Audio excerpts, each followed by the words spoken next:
আসসালামু আলাইকুম বন্ধুরা, কেমন আছেন আপনারা সবাই?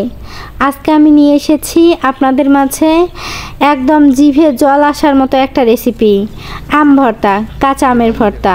তাই তো চলে আসলাম আম গাছের নিচে এসে কয়েকটা আম নিয়ে নিলাম। দেখেন বন্ধুরা, আমার ছোট্ট ছেলেটিও আমাকে হেল্প করতেছে। একদম আম ভর্তা খাওয়ার জন্য পাগল হয়ে গেছে আমার ছোট ছেলে। ব্যাস, আমগুলো নিয়ে আসার পর সুন্দর করে আমের চোচাগুলো কেটে নিচ্ছি।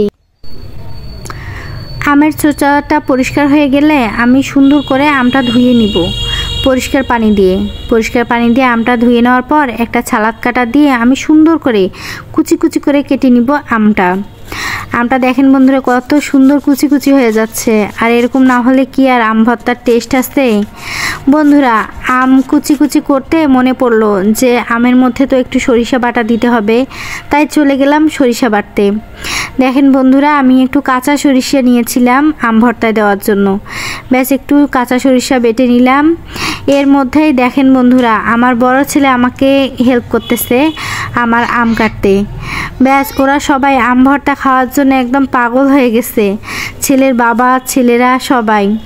আর এদিক চাচি আম্মাকে বললাম, চাচি আম্মা আমাকে 3টা মরিচ ভেজে দাও, কারণ কাঁচা আমের ভর্তায় যদি শুকনা মরিচ না দেয় তাহলে তো টেস্টই পাবো না। তাই আমার ছোট ছেলেকে দেখেন সাহেবের মতো বসে আছে, কখন মরিচ ভাজা হবে, কখন আম ভর্তা করব আর কখন খাওয়াবো। আর এই দেখেন বন্ধুরা, এখন এসে পড়েছে ছেলের বাবা। এরা সবাই আম ভর্তা খাওয়ার জন্য একদম অস্থির হয়ে আছে। আমার ছেলের বাবাও আমাকে হেল্প করতেছে আম ভর্তা করতে। দেখেন, ও একদম লেগে পড়ছে আমার আম ভর্তা খাওয়ার জন্য। বন্ধুরা, আম ভর্তা করতেছি, যদি আম ভর্তা কলা পাতার মধ্যে না খেলাম তাহলে তো আম ভর্তার কোনো স্বাদই পাবো না। তাই একটা কলা পাতা কেটে এনে পরিষ্কার করে নিলাম কলা পাতাটি। আমার ছোট ছেলে বসে গেছে আম ভর্তা খাওয়ার জন্য। তাই একটা কাঁচামরিচ প্রথমে আগে একটা কাঁচামরিচ কেটে দিলাম। তারপর যেহেতু কারেন্ট মরিচ, এজন্যে 2টা মরিচ দিলাম, বেশি ঝাল দেওয়া যাবে না যেহেতু আমার বাচ্চারা খাবে। তারপর দিয়ে দিলাম একদম পরিমাণ মতো লবণ। এরপর একদম সুন্দর করে মেখে নিলাম মরিচটা মেখে নেওয়ার পর দিয়ে দিলাম এই সরিষা বাটাটা গিয়ে আম ভর্তার জন্য এত টেস্টি। আপনারা যখন আম ভর্তা করবেন অবশ্যই একটু সরিষা বাটা দিয়ে দিবেন।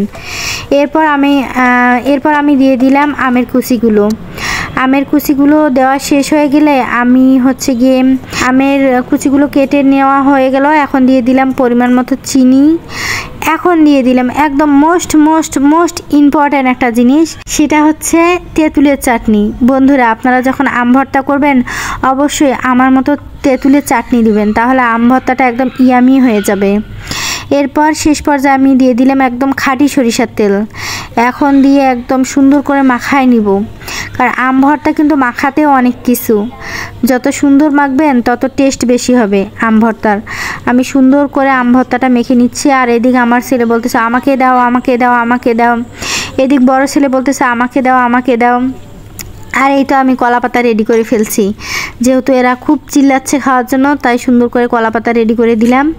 দিয়ে সবাইকে দিব, আমার জন্য একটু বেশি রাখবো। এই যে ছোট ছেলেকে দিলাম, বড় ছেলেকে দিলাম, ওর বাবাকে দিলাম, আমার শাশুড়িকে দিলাম, আমার চাচি আম্মাকে দিলাম। আর যে বোলটা দেখতেছেন এটাতে আমার জন্য রাখলাম। বন্ধুরা দেখেন আমার বাচ্চাদের খাওয়ার পর রিয়াকশনটা কেমন হয়। দেখেন বড় ছেলে কিভাবে খাচ্ছে, ও বাবা করছে, খুব মজা হয়েছে, খুব স্বাদ হয়েছে। দেখি তো আমার ছোট ছেলের রিয়াকশন কেমন। নাইস। বন্ধুরা, অবশ্যই আপনারা আমার নতুন ভিডিও পেতে আমার চ্যানেলটি লাইক, কমেন্ট, শেয়ার ও সাবস্ক্রাইব করে দিবেন। সবাই ভালো থাকবেন, সুস্থ থাকবেন। আল্লাহ হাফেজ।